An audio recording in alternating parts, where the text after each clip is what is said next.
それが人の世のためとなるからだ。必ずな。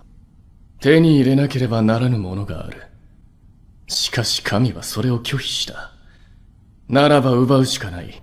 ウォーキングデッドか。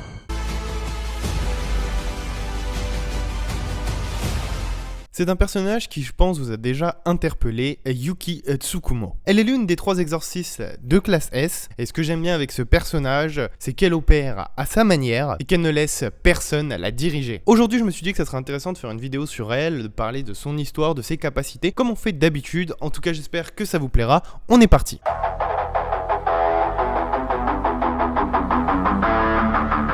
Donc comme je vous l'ai dit, Yuki Tsukumo est l'une des 3 exorcistes de classe S actuelles et elle est le maître d'Aoi Todo. Malgré son niveau, Yuki possède surtout la réputation de n'entreprendre presque aucune mission de la part des écoles d'exorcisme et d'être une bonne à rien, préférant plutôt s'amuser à l'étranger. Cependant, la vérité est tout autre. Yuki n'est pas en accord avec les principales des écoles et préfère tout simplement opérer à sa manière pour bâtir un monde sans fléau. Bon, on a entrevu ce personnage dans l'arc du passé de Gojo en 2007, un an après les événements du plasma stellaire. Yuki rencontre Suguru lors de son passage à l'école d'exorcisme de Tokyo. Tous les deux discutent alors du problème de l'apparition des fléaux. Yuki lui explique qu'elle est arrivée à 2 solutions pour arrêter ce phénomène. La première, priver l'humanité de l'énergie occulte, et la deuxième, faire en sorte que l'humanité puisse la contrôler. Lorsque Suguru mentionne la possibilité de supprimer tous les non-exorcistes, Yuki lui explique que ça serait la solution la plus facile, mais néanmoins la plus extrême. Après avoir parlé tous les deux, Yuki dit à Suguru de ne pas s'en faire pour le plasma stellaire, car Tengen s'est contre toute attente stabilisé avant de s'en aller. De plus,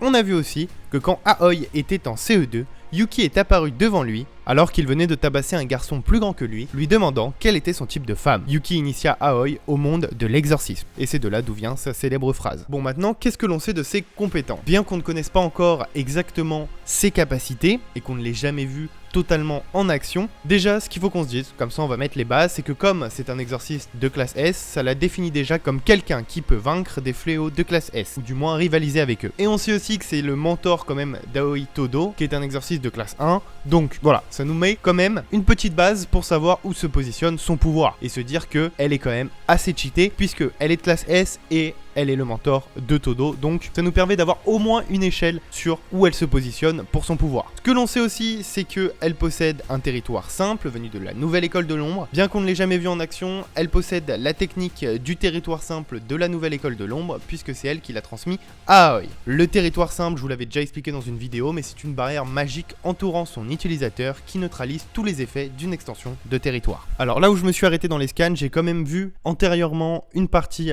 de sa force, lorsqu'elle a repoussé la technique Icefall d'Urome en utilisant ce qui semble être un long Shikigami en forme de libellule. Les techniques de glace d'Urome ont complètement submergé Yuji et ses alliés, et ils étaient sur le point de rencontrer une tombe glacée avant l'intervention de Yuki. Bon voilà, on connaît pas grand chose sur elle, mais j'aimerais revenir sur une petite chose qui, je pense, va pouvoir nous aider à un peu jauger sa puissance, et j'aimerais vraiment revenir là-dessus parce que c'est quand même quelque chose de très important qui montre à quel point ce personnage est cheaté. Comme je vous l'ai dit dans cette vidéo, c'est un personnage de classe S. Pour le rappeler brièvement, une classe fait référence au système d'échelle de puissance mis en place par les écoles d'exorcisme afin de catégoriser la force des exorcistes, mais aussi des fléaux, des reliques, des objets maudits, etc. La classe S, c'est une qualification aussi qui signifie classe spéciale. Dans le manga, on sait qu'il y a différentes classes S, dont 4, il y a Satoru Gojo, Yuta Okotsu, Suguru Geto et Yuki Tsukumo, celle qu'on voit dans cette vidéo. Pourquoi je vous parle de ça? Parce que comme ça vous pouvez voir la comparaison avec les autres personnages. Elle est dans une classe qui est réservée aux exorcistes ayant une force si immense que leur potentiel destructeur est incommensurable, ce qui en fait des cas très exclusifs et uniques, d'où le titre S signifiant spécial. La classe S est si exceptionnelle que pour beaucoup cela sonne comme une légende. Comme témoignage de sa rareté, depuis 2017, il n'y a que 4 exorcistes enregistrés avec le rang de classe S. Et si on veut aller encore plus loin, même si c'est un peu plus compliqué, à la mort de Suguru Geto, il ne restait plus que 3 exorcistes de classe S. Et elle se trouve tout simplement aux côtés de Yuta et de Satoru. À la base, ce que je voulais faire, ce serait peut-être une petite vidéo, un petit VS avec elle. Le problème, c'est que j'ai pas encore assez d'informations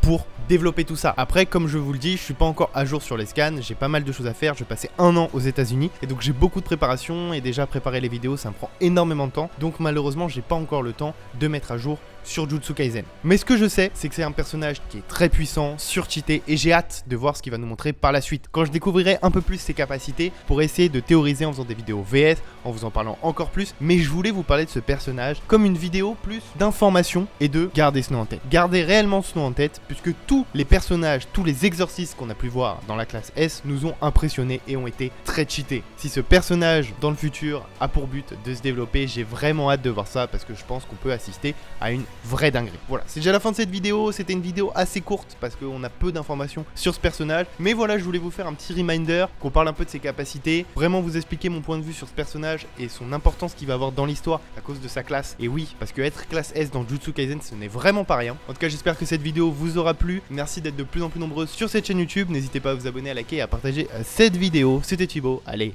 ciao ciao.